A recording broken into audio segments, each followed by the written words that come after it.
बिस्मिल्लाहिर्रहमानिर्रहीम, इय्याका नअबुदु व इय्याका नस्तईन। मेरे पाकिस्तानियों, 13 जनवरी 2024 को तहरीक इंसाफ को अमलन खत्म करने की नीयत से इंतखाबी निशान से महरूम करने वाला काजी फाइज ईसा आज तारीख के कब्रिस्तान में दफन हो चुका है, जबकि तहरीक इंसाफ और इमरान खान अपने नजरिए के साथ आज भी पूरे कद से खड़े हैं। बिलाशुबा झूठ और बददियानती की उम्र हमेशा थोड़ी होती है और सच हमेशा रहने वाला होता है। अल कादिर ट्रस्ट केस में जज सरीगन गलत बयानी से काम ले रहा है।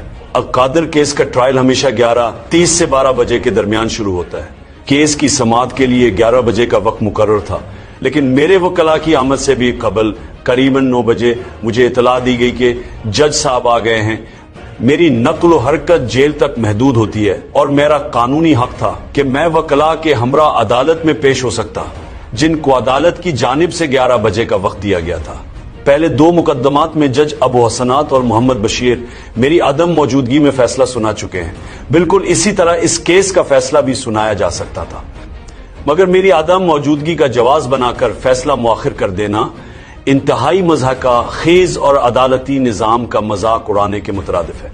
अल कादिर ट्रस्ट केस का आगाज तब हुआ था जब हसन नवाज शरीफ ने 9 अरब रुपए की प्रॉपर्टी 18 अरब रुपए में मलिक रियाज फैमिली को बेची और एनसीए ने मुश्तबा ट्रांजैक्शन पर कार्रवाई का आगाज किया।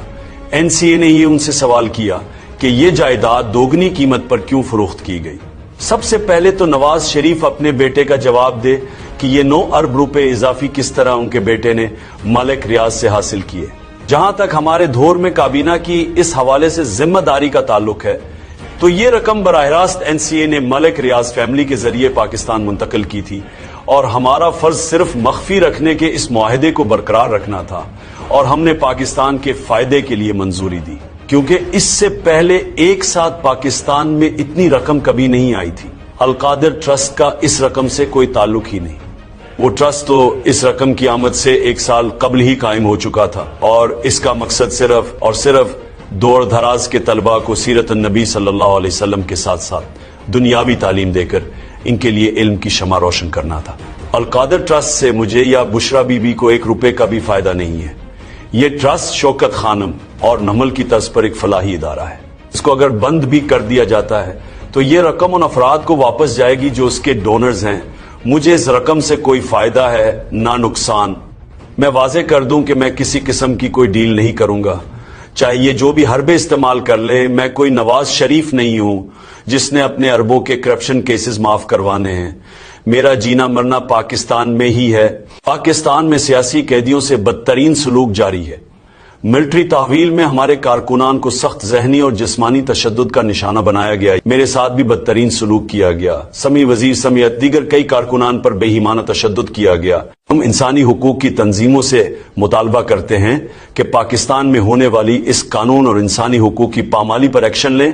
हम इस हवाले से supreme court, Lahore high court और इस्लामाबाद हाई कोर्ट में दरख्वास्त दे चुके हैं, मगर कहीं हमारी सुनवाई नहीं हुई। हमारे पास बैनुल अक़वामी फोरम्स पर आवाज बुलंद करने के सिवा कोई दूसरा रास्ता मौजूद नहीं है।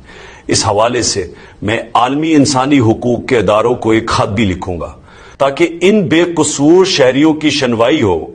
मेरा ओवरसीज पाकिस्तानियों से भी मुतालबा है कि इस हवाले से अपनी आवाज बुलंद करें। मुल्क में तहरीक इंसाफ को कुचलते कुचलते पूरे निजाम को ही रोन दिया गया है। मुल्क में माइशत का हाल बदतरीन है। बैरूनी सरमायाकारी तारीख की कम तरीन सतह पर है। SIFC और उड़ान प्रोग्राम बुरी तरह नाकाम हुए हैं। ग्रोथ रेट ना बढ़ने से मुल्क में बेरोजगारी में इजाफा हो रहा है। शानदार दिमाग और सरमाया मुल्क से तेजी से बाहर जा रहा है, क्योंकि किसी को उस मुल्क के इस्तेकाम पर यकीन नहीं रहा। पाकिस्तानी कंपनियां अपना कारोबार दुबई मुंतकिल कर रही हैं। ऐसे मुल्क में कभी माशी इस्तेकाम आ ही नहीं सकता जहां कानून की हुक्मरानी ना हो। पाकिस्तान माशी बहरान में दब चुका है और जब तक अवामी एतमाद की हामिल हुकूमत ना लाई गई, इस मसले का कोई हल मुमकिन नहीं है।